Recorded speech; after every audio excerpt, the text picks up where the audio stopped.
Hello everyone, it is with great pleasure that I get to inform you that Nintendo is now getting sued by the Brazilian government, and hopefully more soon to come.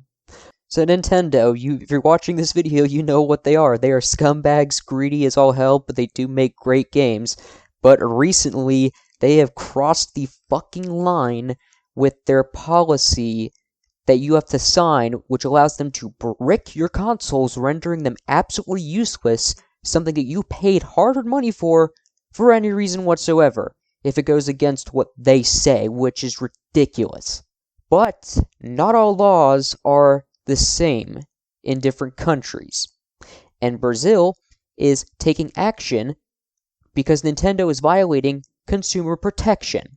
Specifically, the São Paulo branch of Brazil's consumer protection, otherwise known as Procon SP, has cited that Nintendo's practices for bricking consoles is, quote, abusive, which in my opinion is an understatement because they are way more abusive than your dad's belt when you were younger. So, it seems now we're coming to a phase where you're going to own nothing, and, well, too bad.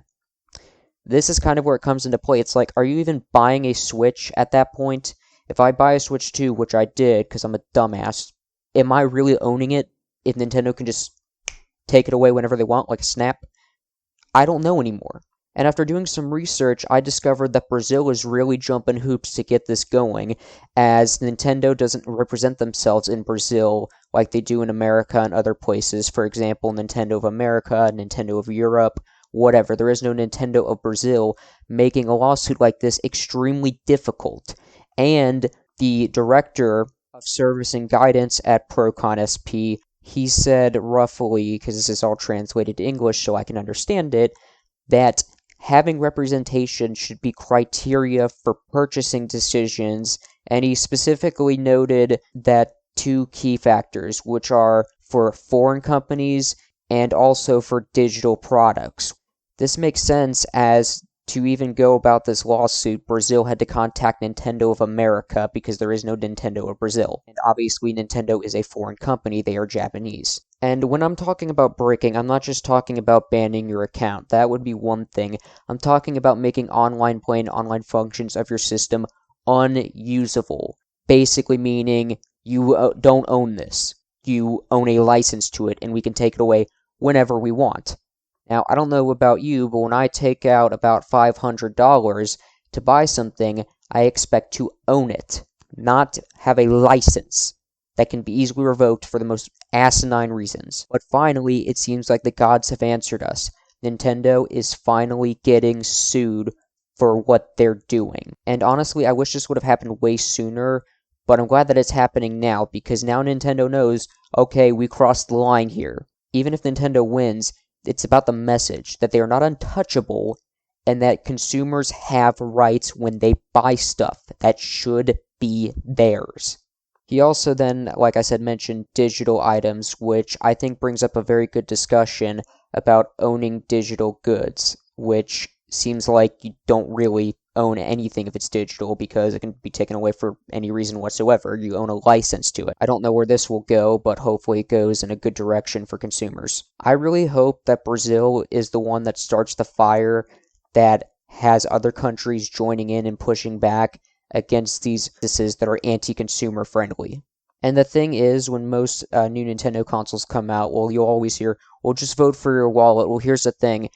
Not everyone's going to vote for their wallet, and they're going to be Nintendo fanatics that just buy it no matter what, so it wouldn't matter. That's why it takes government agencies like this to actually get something done, unfortunately. But now that they have, it makes the Nintendo Ninjas less scarier because now we've seen action that can actually do something. Or like I said earlier, maybe inspire other countries that are more powerful. Because voting with your wallet just isn't going to be good enough. There are going to be too many people who buy it one way or another. I'm one of them, so yeah, call me a hypocrite or whatever you want, but that's the point. And this is our best chance, fellas. This really is our best chance to finally tell Nintendo to screw off. We own what we buy. While I'm at it, I'll also add my review of the Switch 2 right now. It's not worth it right now for those reasons stated, but I'd also say it's not worth it because they did not fix Joy-Con drift, which they had 8 years and they knew it was an issue. Same joysticks. Nope. Drifting still. They didn't fix that. Ridiculous. Another thing, too, is the storage. Why does it have to be microSD express cards? I'm not an expert, but couldn't they use, like, SSDs or the smaller ones? Like the 2 terabyte one that's in my Steam Deck that was way cheaper? Why does it have to be express cards only? Now let's talk about the increase in prices. So what they're basically saying is, you're going to pay more to own nothing than you did a few years ago to own something. It costs more to own nothing now. How does that make you feel? For me, it makes me really ticked off, and it should for you too. Tomorrow's going to be the 4th of July, and while I do live in the US and will be celebrating it, I really wish I had a Brazil flag to wave around right now, because man, does this feel good.